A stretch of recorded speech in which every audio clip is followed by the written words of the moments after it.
very much for being with us today. My name is Khansirinia.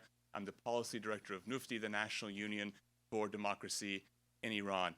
We are very much thankful for you joining us today for the formal unveiling of NUFDI's Strategic Iran Policy Initiative, Maximum Support. First and foremost, thank you to all of you for being with us today. Thank you, Your Highness, for joining us and for being our keynote speaker today. We're very thankful. Thank you to the NUFDI board members, advisory council members, and my colleagues, the NUFDI staff who are here today and who made this project possible. And thank you also to the many Iranian American activists from across the country, members of Washington's think tank community and the International Diplomatic Corps and the media who have joined us for this formal unveiling this morning. NUFDI, as you may know, is a nonprofit, nonpartisan organization of Iranian Americans based here in Washington, and our mission has taken on particular importance in the past 6 months as Iranians have risked their lives for freedom. And now, on the cusp of Nowruz, the Iranian New Year, it's of particular importance to announce something new and to welcome new beginnings and new chapters. For far too long, Iran policy has ignored realities on the ground and ignored the main actors on the political stage, the Iranian people. And this has long been justified by claims of realpolitik. But the reality today is that one cannot have an honest, comprehensive Iran policy without considering the Iranian people and without considering the fact that fundamental change may soon be coming to Iran. Often the argument that this is academic and theoretical, but at NUFDI we have spent the past several months looking to develop a set of practical, implementable policy solutions to address the developing political reality. The policy we'll announce today is based on the fundamental belief that change is coming to Iran and that a secular, democratic Iran would, in addition to the obvious benefit provided to the Iranian people, be an immense benefit to the United States as well. The Iran file is the unique foreign policy area where American policy has the opportunity to perfectly align both its interests and its values. And given the diversity of the Iranian American community and our desire for the support of the people of Iran to be sustainable and robust, we firmly believe that support of the Iranian people and that Iran policy in general must be bipartisan. Just like Democrats and Republicans have come together before to support those suffering behind the Iron Curtain, or those suffering under apartheid in South Africa, or as they stand today against other American national security concerns like the CCP in China or the Russian invasion of Ukraine, so Iranian Americans expect Republicans and Democrats to come together in a bipartisan fashion to show tangible support for the people of Iran. And indeed, in recent weeks, we've begun to see just that bipartisan movement in support of the Massa Act on Capitol Hill. So it is to that end that our team has developed the maximum support policy.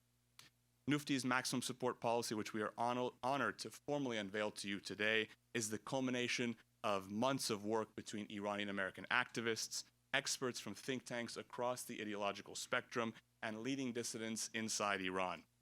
Maximum support is based on the principle that American policy must move beyond the clearly failed expectation of behavior change from this regime and unequivocally support the Iranian people's fundamental call for political change.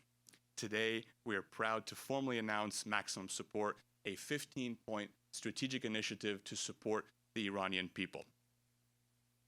Maximum Support is a second step to maximum pressure. We believe that maximum pressure on the Islamic Republic is necessary. Holding the regime accountable for its crimes against the Iranian people is not only a moral but a strategic imperative for the United States, but that pressure on this regime in and of itself and alone is insufficient. Supporting the Iranian people in their movement for freedom is absolutely necessary. And indeed, pressure on the Islamic Republic is a form of support of the Iranian people because it comparably weakens the regime, and maximum support of the Iranian people is a form of pressure on the regime because it empowers, emboldens, and strengthens the people vis-a-vis the Islamic Republic.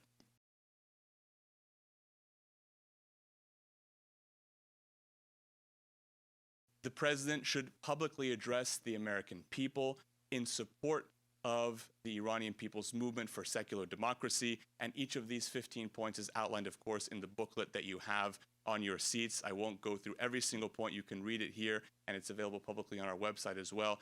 But maximum support begins with a formal strategic realignment of U.S. policy and the president coming out formally in support of the Iranian people's right to determine their future and right to a secular democracy.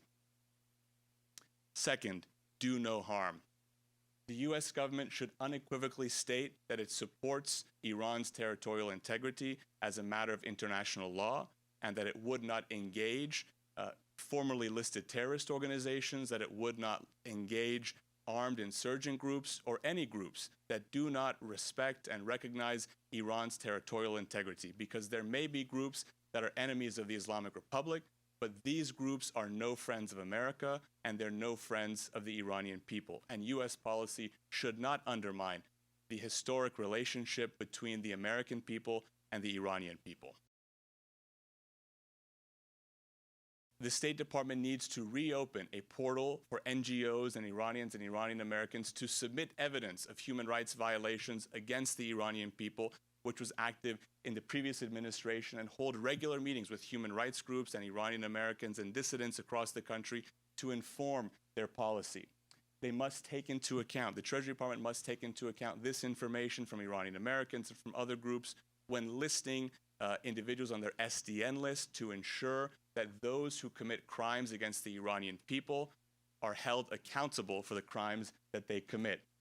And congressional committees, those relevant, must invite Iranian dissidents and Iranian Americans to testify before the Congress so that the Congress can hear directly from dissidents, directly from Iranian Americans about the crimes committed by this regime. Fourth, hold the regime leadership accountable. The State Department and the Justice Department must coordinate with U.S. allies to ensure that Interpol, the International Police Agency, executes on red notices for Islamic regime officials who travel abroad, and that they cannot travel without impunity or with impunity to foreign countries and insult the Iranian people by finding their way to free soil. Those who have committed crimes against the Iranian people, those who have red notices issued against them, must be held accountable. And the State Department needs to coordinate with American allies to ensure that our human rights sanctions are also being coordinated with other countries, and that those same sanctions on the criminals who are currently abusing the Iranian people are multilateral and not just led by the United States. The Justice Department, just as it has done for the corrupt and criminal leaders of Venezuela, must place Ali Khamenei and other regime leaders on U.S. government most wanted lists for their long list of crimes. And the Congress must ensure that in a bipartisan fashion, as we've already seen thus far, continues to support the Massa Act to ensure that Ali Khamenei and Ebrahim Raisi are sanctioned for their human rights abuses.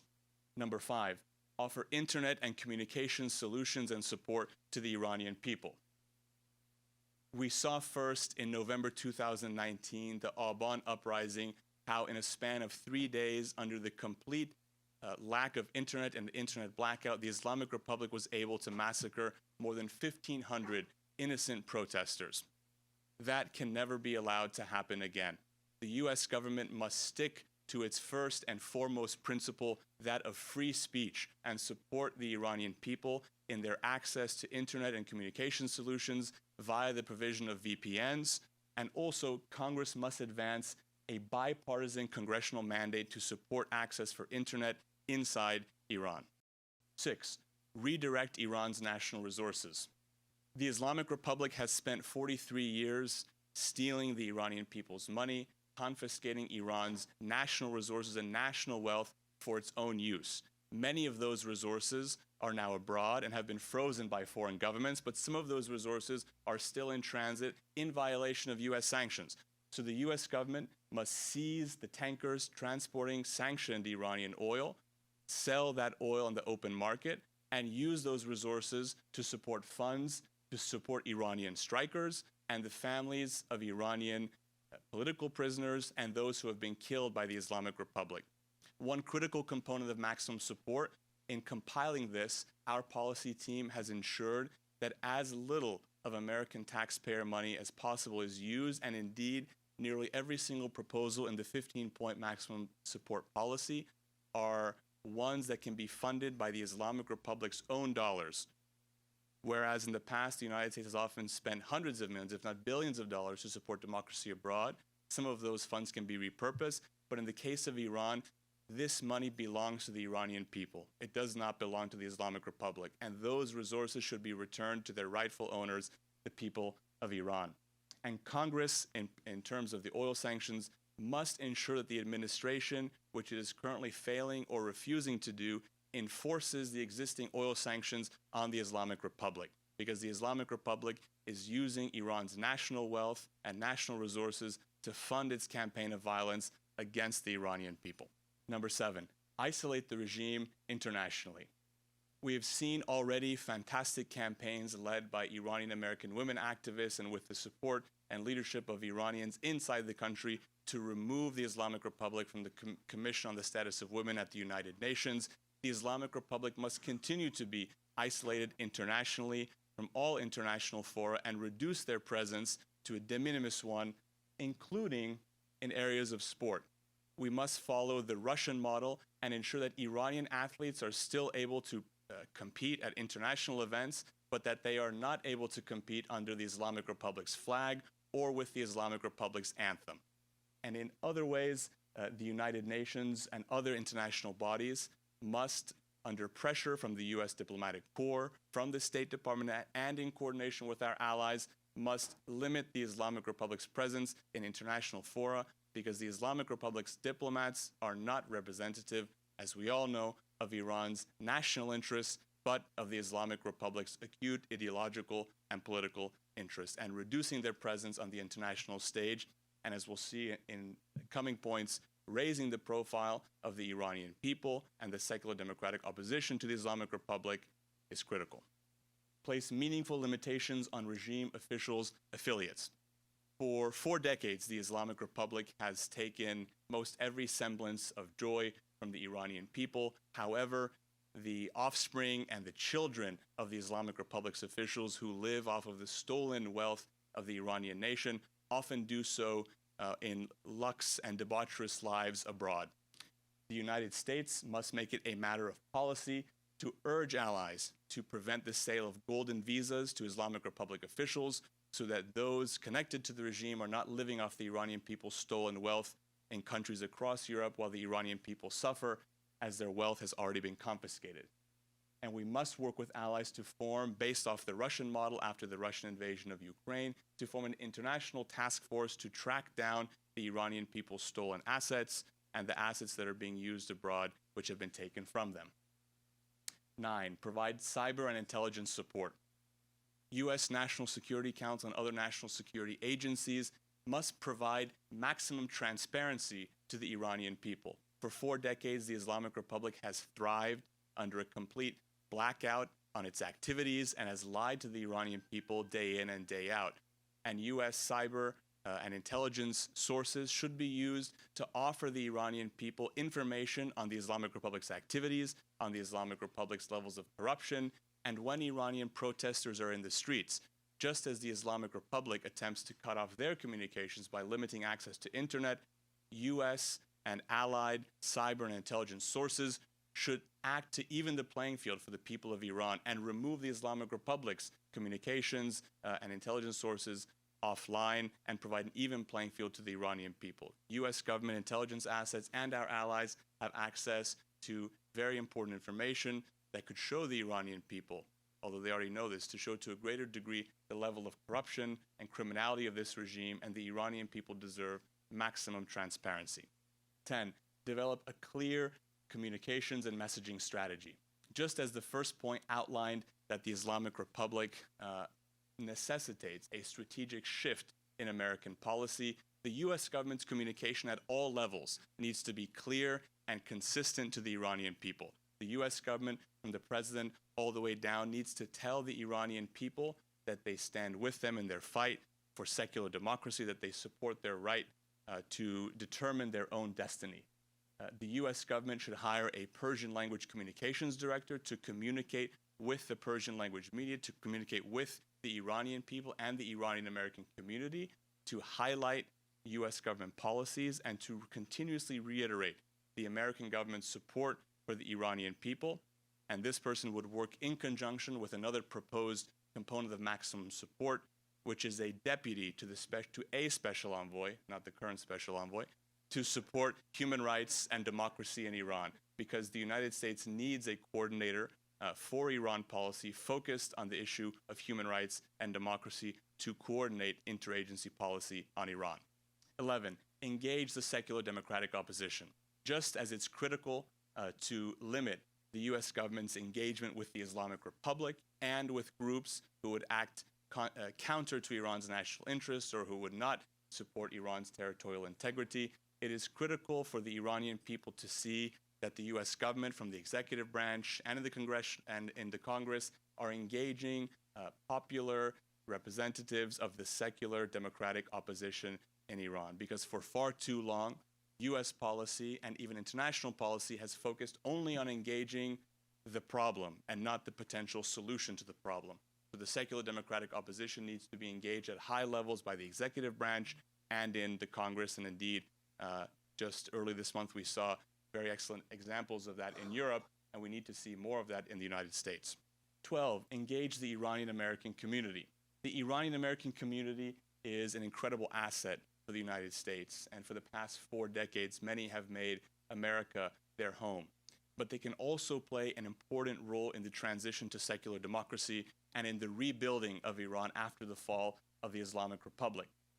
In the past, we've seen parties at the White House to celebrate Nowruz with little to no mention of the Islamic Republic's war against the Iranian people.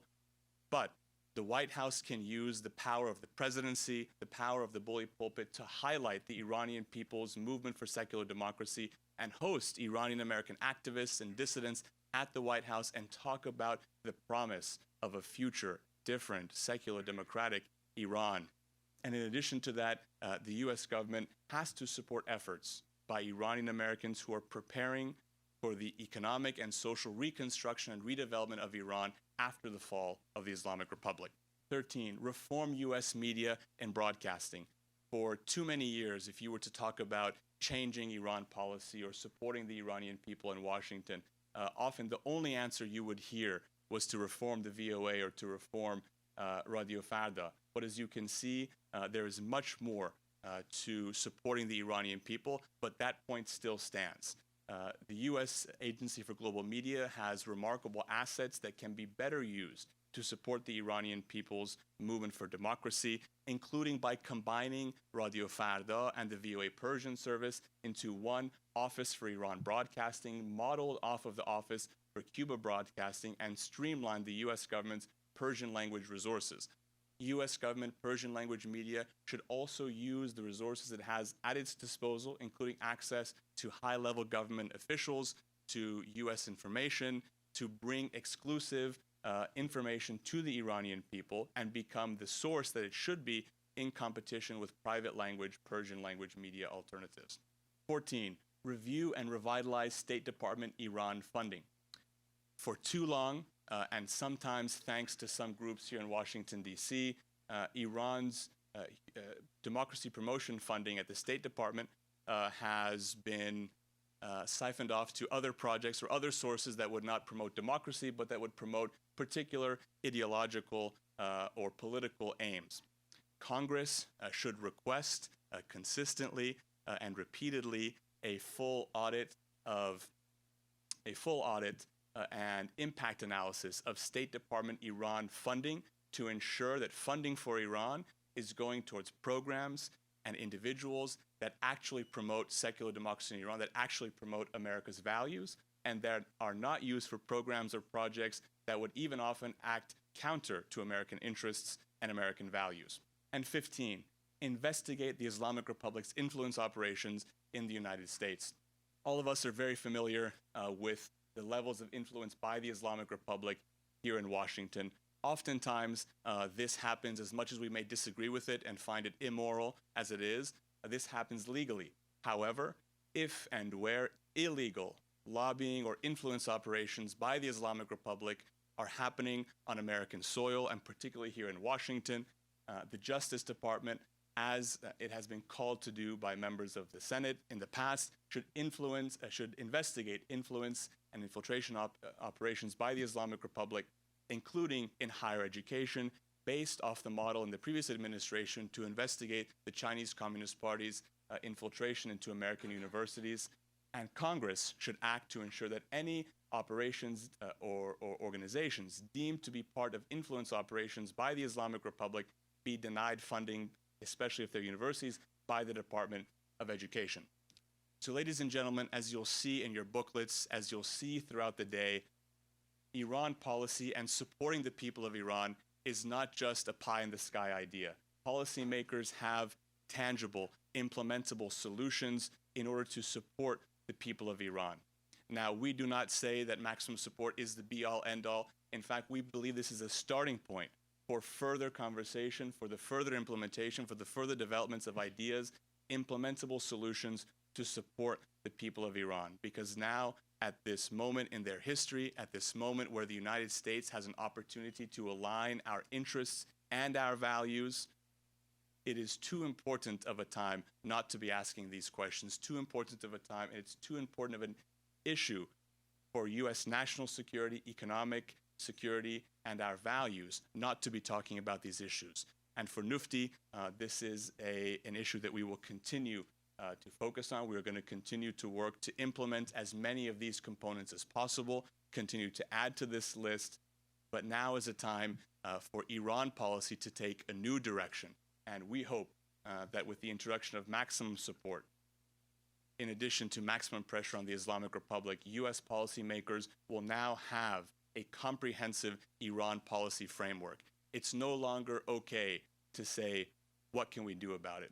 When the Iranian American community, when policymakers, when those inside Iran are offering policymakers, offering legislators, offering the administration, offering those sitting just across the street from us solutions, it's no longer defensible to say, what can we do? Because the solutions are available. And throughout the day, we'll be discussing a bit more about these and a bit more about the idea of maximum support. So thank you very much. Please continue to review those documents as we go throughout the day. But it's my pleasure to introduce our first panel for the day, which will be moderated by NUFDI Advisory Council member, attorney, and author, and a dear friend of our organization, Afshineh Latifi.